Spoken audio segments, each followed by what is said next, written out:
शिकार करून खाणारा राम तो आमचा आमच्या बहुजनांचा. तुम्ही जिथे आम्हाला सगळे शाकाहारी बनवायला जातात तिथे आम्ही रामाचा आदर्श पाळतो आहोत आणि आम्ही मटण खातो. एकदम खुले में ये कुत्ता है वो भौंक रहा है, खुले में है वो, मतलब हमारे भगवान श्री राम का अपमान कर रहा है और कोई इस कुत्ते के बारे में कुछ नहीं बोलता है, आवाज तक नहीं उठाता है। क्योंकि अगर किसी ने आवाज उठाई तो ये कुत्ता है वो अपने बंगले पे ले जाकर उसकी पिटाई करवाएगा अपने गुंडों से। इसीलिए सब है वो इस कुत्ते से डरते हैं। इस कुत्ते का है वो जो किस्सा है वो कुछ इस टाइप से है कि इसने बहुत पहले है वो महाराणा प्रताप का अपमान किया था, छत्रपति शिवाजी महाराज का अपमान किया था इस कुत्ते ने, संभाजी महाराज का इस कुत्ते ने अपमान किया था। और ये कुत्ता है वो मतलब मुगलों की तारीफ करने से नहीं थकता है। और अब तो इस कुत्ते ने हद पार कर दी। इस कुत्ते का कहना है कि भगवान श्री राम मांसाहारी थे और भगवान श्री राम वो हमारे थे, मतलब हम है वो भगवान श्री राम को आदर्श मानते हैं और इसीलिए हम है वो मांस खाते हैं। क्योंकि भगवान श्री राम मांस खाते थे इसीलिए हम मांस खाते हैं। इस कुत्ते को कौन समझाए कि भगवान श्री राम जब 14 वर्ष वनवास गए थे तो वहां पे मांस नहीं खाते थे, बल्कि वहां पे फल फ्रूट खाकर वो अपने जीवन का गुजारा करते थे। लेकिन इस कुत्ते का मानना है कि भगवान श्री राम जब 14 वर्ष के लिए वनवास गए थे तो वहां पे कंदमूद नहीं खाते थे, बल्कि वहां पे वो जंगली जीवों को मारकर उनका शिकार कर वो भगवान श्री राम वो अपना जीवन यापन करते थे। ये पहली बार कोई घटना घटित नहीं हुई है कि मतलब इस तरीके से वो हमारे भगवान का अपमान किया जा रहा हो या हमारे धर्म का अपमान किया जा रहा हो। ये घटनाएं घटित होती रहती है। आज से 5-6 महीनों पहले एक स्टालिन का कुपुत्र आता है, वो हमारे सनातन धर्म को डेंगू मलेरिया कहता है। डेंगू मलेरिया से हमारे सनातन धर्म की तुलना करता है, हमारे सनातन धर्म को जड़ से मिटाने की बात करता है। वो उस पे भी है वो हमारे देश का मीडिया, हमारे देश की सरकार एकदम चुप रहती है, कोई एक्शन नहीं लिया जाता है। कुछ टाइम पहले एक गंदी नाली का कीड़ा हमारे नव दुर्गाओं का अपमान करता है, माता सीता को गंदी गंदी गालियां देता है और वो खुले में घूमता हुआ नजर आता है अभी भी, और हमारी गवर्नमेंट है वो कोई एक्शन नहीं लेती है। तो इन सब से ये तो पता चलता है कि हमारी गवर्नमेंट को धर्म या भगवान से कोई मतलब नहीं है, क्योंकि हमारी गवर्नमेंट को मतलब है सिर्फ और सिर्फ वोट से। और जब तक चुनाव है, नजदीक आ गया जब चुनाव, तब हमारी गवर्नमेंट है वो कान खड़े कर लेगी और धर्म की बात करने लग जाएगी। लेकिन जैसे ही चुनाव खत्म तो गवर्नमेंट भी खत्म, ना कोई धर्म है, ना कोई जात है, ना कोई पात है।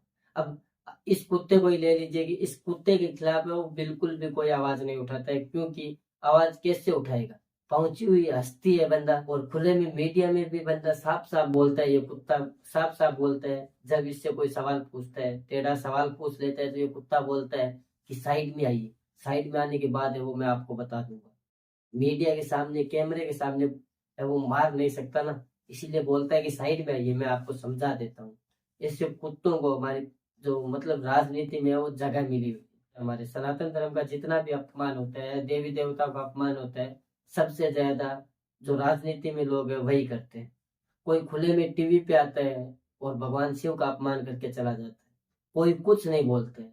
लेकिन उसके खिलाफ अगर कोई आवाज उठाता है, उससे है वो हमारी जो गवर्नमेंट है वो अपनी पार्टी से बेदखल कर देती है, पार्टी से बाहर कर देती है, सस्पेंड कर देती है, जो भी उनकी भाषा में होता है वो करती है।